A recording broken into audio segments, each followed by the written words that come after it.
ಬಾಗೇಪಲ್ಲಿ ತಾಲೂಕಿನಲ್ಲಿ ದಲಿತರಿಗೆ ರಕ್ಷಣೆ ಇಲ್ಲ, ಕೊಲ್ಲುತ್ತೇವೆ ಎಂಬ ಬೆದರಿಕೆಯೊಳಗೆ ಯುವಕರು ಭಯಭೀತರಾಗಿದ್ದಾರೆ.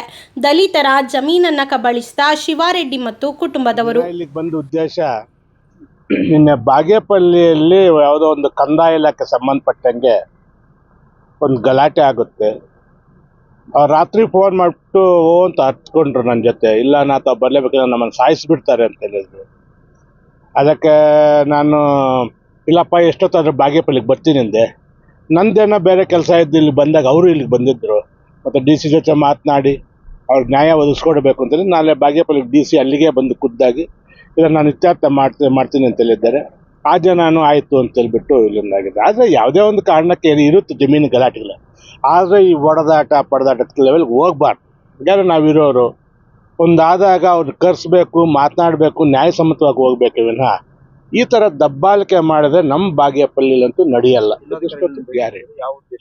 ಇಲ್ಲ, ಇಲ್ಲೂ ಜಮೀನ್ ಬಂದ್ಬಿಟ್ಟು ಇಲ್ಲೂ ಎಲ್ಲಿ ಅದು ನಾರೇಪಲ್ಲಿ ಹತ್ರ ಇರೋದು. ನಮ್ಮ ಹೆಸರು ವಸಂತ. ನಾರೇಪಲ್ಲಿ ಹತ್ರ ಇರೋ ಜಮೀನ ಎಲ್ಲೋ ಗೆಡ್ದು ಮಾತ್ರ ಇರೋ ಸರ್ವೆ ನಂಬರ್ ತಗೊಂಡ್ ಬಂದು ಇಲ್ಲಿ ಇವರು ಲೇಔಟ್ ಮಾಡೋದಕ್ಕೆ, ಕನ್ವರ್ಷನ್ಗೆ ಲೇಔಟ್ ಮಾಡೋದಕ್ಕೆ ಪರ್ಮಿಷನ್ ಎಲ್ಲ ತಗೊಂಡ್ ಬಂದಿದ್ರು. ಇವ್ರು ಹೋಗಿ ಯಾಕೆ JCP ಕೆಲಸ ಮಾಡ್ತಾ ಇದ್ದಾರೆ ಅಂತ ಕೇಳಿದ್ದಕ್ಕೆ ಬೇರೆ ಊರಿಂದ 40 ಜನನ ಕರೆಸ್ಬಿಟ್ಟು ಇವ್ರನ್ನ ಪ್ಲಾನೇ ಇಲ್ದಿರ ಬಂದು ಒಡೆದು ಇವ್ರನ್ನ ಸಾಯಿಸ್ತೀವಿ ಅಂತ ಏನೇನೋ ಬೆದರಿಕೆ ಹಾಕಿ ತುಂಬಾನೇ ಹಿಂಸೆ ಕೊಟ್ಟಿದ್ದಾರೆ. ಇವತ್ತು ಸಾಹೇಬ್ರೆಲ್ಲ MLA ಸಾಹೇಬ್ರು, DC ಸಾಹೇಬ್ರು ಎಲ್ಲ ಪರ್ಸನಲ್ ಆಗಿ ತಗೊಂಡು ಹೇಳಿದ್ದಾರೆ. ಅದೆಲ್ಲಾನು ಮಾತಾಡಿದ್ದಾಯ್ತು. ನಾಳೆ ಎಲ್ಲ ತಹಸೀಲ್ದಾರು, SP ಸಾಹೇಬ್ರು, DC ಸಾಹೇಬ್ರು ಎಲ್ಲ ಬಾಗೇಪಲ್ಲಿಗೆ ಬಂದು ಎನ್ಕ್ವೈರಿ ಮಾಡಿ ಅದೇನಿದೆಯಾ ನ್ಯಾಯ ಮಾಡ್ತೀವಿ ಅಂತ ಹೇಳಿದ್ದಾರೆ. ಆ ಘಟನೆ ನಡೆದು 3 ದಿವಸದಿಂದ ನಡೀತಾನೆ ಇದೆ. ಎಲ್ಲರೂ ಕಾನೂನು ಮುಂದೆ ಸಮಾನರು ಎಂಬ ವಿಷಯವು ಕೇವಲ ಮಾತಿಗೆ ಅಷ್ಟೇನು ಎಂಬ ಇನ್ನಾದರೂ ಶ್ರೀಮಂತ ಭೂಮಾಫಿಯರ ದುಡ್ಡಿನ ದಿಮಾಕನ್ನ ಕಾನೂನಿನ ಅಸ್ತ್ರದಿಂದ ಬಗ್ಗಿಸಿ ದಲಿತರಿಗೆ ಮತ್ತು ನೊಂದವರಿಗೆ ನ್ಯಾಯವನ್ನ ಕೊಡಿಸಬೇಕು ಎಂಬುದು ಆ ನೊಂದ ಯುವಕರ ಆಶಯವಾಗಿದೆ. ಇವು ನಮ್ಮ ತಮ್ಮನ್ನ ಅರವಿಂದ್. ಇವ್ರು ಯಾವ ಕಮ್ಯುನಿಟಿ ಏನಾದ್ರು ಕಮ್ಯುನಿಟಿ ಅವ್ರು ಶಿವಾರೆಡ್ಡಿ ಅವರು. ನಾವು ಬೋವಿ ಕಮ್ಯುನಿಟಿಗೆ ಸೇರಿರೋರು. ಅದಕ್ಕೋಸ್ಕರ ನಿಮ್ದು ಏನಾಗುತ್ತೆ, ನಾನ್ ಬೇಕಾದ್ರೆ 10 ಲಕ್ಷ ಖರ್ಚು ಮಾಡ್ತೀನಿ, ನೀವೇನು 1 ರೂಪಾಯಿ ಖರ್ಚು ಮಾಡಕ್ ನಿಮ್ಗೆ ಯೋಗ್ಯತೆ ಇಲ್ಲ, ಹಂಗೆ ಹಿಂಗೆ ಅಂತ ಹೇಳ್ಬಿಟ್ಟು ಅವ್ರ ನಮ್ ಜಾತಿ ಬಗ್ಗೆ ಆಗ್ಲಿ, ಅವ್ರ ಕೆಪಾಸಿಟಿ ಬಗ್ಗೆ ನಿಮ್ಗೆ ಹಂಗಿದೆ ಹಿಂಗಿದೆ ಅಂತ ಏನೋ ಹೇಳ್ದಿರೋ ಭಾಷೆಗಳೆಲ್ಲ ಮಾತಾಡ್ದಿರೋ ಮಾತುಗಳೆಲ್ಲ ಮಾತಾಡ್ಬಿಟ್ಟು ಅವ್ರು 3 ಜನ ಇದ್ದಿದ್ದು. ಅವ್ರ ಅಮ್ಮ, ಅವ್ರ ಚಿಕ್ಕಮ್ಮ, ಈ ಹುಡುಗ ಅರವಿಂದ್ 3 ಜನ ಇದ್ದಿದ್ದು. ಯಾಕೆ JCP ಇಟ್ಟಿದ್ದೀರಾ ಅಂತ JCPಗೆ ಅಡ್ಡ ಹೋಗಿದ್ದಕ್ಕೆ ಅವ್ರು ಪ್ಲಾನ್ ಆಗಿ 40 ಜನ ಬಂದು ಇವ್ರನ್ನ ಬೇರೆ ಊರಿಂದ ಕರ್ಸಿ ಓಡಿಸಿರೋದು. ಅವ್ರ JCPಗೆ ಇವ್ರು ಏನಕ್ಕೆ ಅಡ್ಡ ಹೋದ್ರು? ಅಲ್ಲ, ಲ್ಯಾಂಡ್ ನಮ್ದಲ್ಲ, ನಮ್ಗೆ ಆರ್ಡರ್ ಆಗಿರೋದು, ನಮ್ದಿದು, ನಮ್ ತಾತಂದು, ನಮ್ಗೆ ಆರ್ಡರ್ ಆಗಿರೋದು. ಇದೆಲ್ಲ ಖರಾಬದಲ್ಲಿ ನೀವು ಲೇಔಟ್ ಹೆಂಗ್ ಮಾಡ್ತೀರಾ ಅಂತ ಕೇಳಿದ್ದಕ್ಕೆ ನಮ್ದಿದು ನಾವೇ ಮಾಡ್ತಾ ಇದೀವಿ ಅಂತ ಅವ್ರು ದೌರ್ಜನ್ಯವಾಗಿ ಬಂದು ಇಷ್ಟೆಲ್ಲ ಮಾಡಿರೋದು. ಇದಕ್ಕೆ ಸಂಬಂಧಪಟ್ಟಂತೆ ಅಧಿಕಾರಿಗಳು ಇವಾಗ ಗಮನಕ್ಕೆ ತಂದಿದೀವಿ. ಇವಾಗ ಅಧಿಕಾರಿಗಳೆಲ್ಲ ಅವರೆಲ್ಲ ಏನೇನ್ ಮಾಡ್ಬೇಕು ಅವರೆಲ್ಲ ಕೈ ತಗೊಂಡು ಮಾಡ್ತಾ ಇದ್ದಾರೆ. ಮೇಡಮ್, ಎಷ್ಟು ಜನ ಮೇಲೆ FIR ಆಗಿದೆ? ಎಷ್ಟು ಜನ ಹೊಡೆದಾಟದಲ್ಲಿ ಭಾಗಿಯಾಗಿದೆ? 6 ಜನ. 6 ಜನ. ಈಗ ಸರ್ವೆ ನಂಬರ್ ಎಲ್ಲ ಏನಪ್ಪ ಅದು? ಸರ್, ಸರ್ವೆ ನಂಬರ್ ಎಲ್ಲ ಏನು? Survey number 22. ಒಂದು ನಿಮಿಷ ಇರಿ ಸರ್ ನಾನು ಸಹಾಯ ಮಾಡಿದ್ರು ತುಂಬಾ ಇದರಿಂದ. ಇನ್ನೊಂದು ನನ್ನನ್ನು ಸಾಯಿಸೋ ಪ್ರಯತ್ನ ಏನಂದ್ರೆ, ನಮ್ದು ಜಮೀನು ಮ್ಯಾಟ್ರ್ ಪಕ್ಕಕ್ಕೆ ಇಟ್ರೆ ಗಾರ್ಮೆಂಟ್ಸ್ ಒಂದಿದೆ, 2 ಗಾರ್ಮೆಂಟ್ಸ್ ಇದಾವೆ, ಒಂದು ಬಾರ್ ಇದೆ, ಒಂದು ರೆಸ್ಟೋರೆಂಟ್.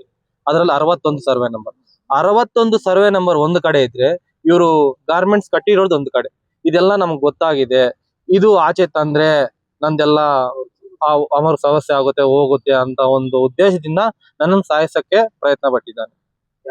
ಶಿವಾರೆಡ್ಡಿ ಅವರ ಬೆಂಬಲಿಗರು ಸದಾ ನಾಯಕ್ ಅಂತ ಒಬ್ಬನಿದ್ದಾನೆ. ಅವನ್ ಸೀಮೆ ಎಣ್ಣೆ ಹಾಕು ಸಾಯಿಸ್ತೀನಿ ಅಂತ ಒಂದು ವಿಡಿಯೋ ಇದೆ, ನೋಡಿ ಸರ್ ನೀವೇ. ಅದ್ರ ಭಾಗವಾಗಿ ನಿಮ್ಮ ಮೇಲೆ ಹಲ್ಲೆ ಆಗಿದೆ. ಅದಕ್ಕೆ ಕಂಪ್ಲೇಂಟ್ ಆಗಿದೆ. ಈಗ ಜಿಲ್ಲಾಧಿಕಾರಿಗಳು ಸರ್ ಕಂಪ್ಲೇಂಟ್ ಆಗಿದ್ರು ಸಹ, FIR ಬುಕ್ ಮಾಡಿದ್ರು ಸಹ ಅವ್ರಿಗೆ ನಮ್ಗೆ MP ಸಪೋರ್ಟ್ ಇದೆ, MP ಸುಧಾಕರ್ ಸಪೋರ್ಟ್ ಇದೆ. ನಿನ್ ಕೈಯಲ್ಲಿ ಏನಾಗುತ್ತೆ? ನಿನ್ನೆ ಸರ್ ಇಷ್ಟೆಲ್ಲ ಆಗಿದೆ. ನನ್ನ ಈ ತರ ಕೊಲೆ ಮಾಡಕ್ ಪಟ್ಟಿದ್ರು ಸಹ ನಮ್ಮ ಮನೆ ಹೈವೇ ಪಕ್ಕದಲ್ಲೇ, ಮನೆ ಮುಂದೆನೆ ಲಾರಿ ಗುದ್ಬಿಡ್ತೀನಿ ಮನೆಗೆ, ಈ ತರ ಬೇರೆ ಅವ್ರಿಗೆ ಎಲ್ಸ್ಬಿಟ್ಟು ಎದುರಿಕೆ ಕೊಡ್ತಿದ್ದಾರೆ. ಬಟ್ ಈ ಕೇಸ್ ಆಗಿದ್ರು ಸಹ ಅವರು ರಾಜರ ತರ ಓಡಾಡ್ಕೊಂಡಿದ್ದಾರೆ ಸರ್. ನಮ್ಗೆ ಎಲ್ಲೂ ನ್ಯಾಯ ಸಿಗ್ತಿಲ್ಲ. ಇದಕ್ಕೆ ನೀವೇ ಏನಾದ್ರು ಇದು ಮಾಡ್ಬೇಕು ಸರ್. ನಮ್ಗೆ ಈಗ DC ಅವ್ರು ಏನ್ ಹೇಳಿದ್ರು? DC ಸಾಹೇಬ್ರು ನಮ್ಗೆ ಫುಲ್ ಸಪೋರ್ಟ್ ಕೊಟ್ರು. ನಾಳೆನೆ ಸ್ಪಾಟ್ಗೆ ಬರ್ತೀನಿ, ಅದೇನೇನ್ ದಾಖಲೆಗಳಿದೆ ಎಲ್ಲ ನೋಡ್ತೀನಿ, SP ನೂ ಕರ್ಸ್ತೀನಿ. ನಾ ತಹಸೀಲ್ದಾರ್ ಮೇಡಮ್ ಅವ್ರಿಗೆ ಫೋನ್ ಮಾಡಿ ಇಮಿಡಿಯೇಟ್ ಆಗಿ ಸರ್ವೆ ನಂಬರ್ 22ರಲ್ಲಿ ಏನೇನು ದಾಖಲೆಗಳಿದ್ವು 60 ವರ್ಷ ಕಾಲದಿಂದ ಇರೋದು ಅದೆಲ್ಲ ನಾಳೆ ನಾನು ಬಂದ್ಮೇಲೆ ನನ್ನ ಟೇಬಲ್ ಮುಂದೆ ಇರಬೇಕು ಅಂತ DC ಅವರು ಇದು ಮಾಡಿದ್ರು ಅವ್ರ sir. ಭರವಸೆ ನಿಮ್ಗೆ ಭರವಸೆ ಯಾವ ಕೊಟ್ಟಿದ್ದಾರೆ. ರೀತಿ- ಕೊಟ್ಟಿದ್ದಾರೆ ಸರ್ ಅವ್ರ ಭರವಸೆ. ಅವ್ರ ಭರವಸೆ ಸಮಾಧಾನ. ನಿಮ್ಗೆ ಧೈರ್ಯ ತಂದಿದ್ರಾ? ತಂದಿದೆ ಸರ್. ಸಮಾಧಾನ ದೇವರು DC ಸಾಹೇಬ್ರು MLA ಸಾಹೇಬ್ರು ನಮ್ಗೆ ದೇವರು ಸರ್. ಅವ್ರು MLA ಸಾಹೇಬ್ರು ನಾವು ಜೀವನ ಪೂರ್ತಿ ಋಣವಾಗಿರ್ತೀವಿ ಸರ್. MLA ಸಾಹೇಬ್ರಿಗೆ, DC ಸಾಹೇಬ್ರಿಗೆ, MLA ಸಾಹೇಬ್ರಿಗೆ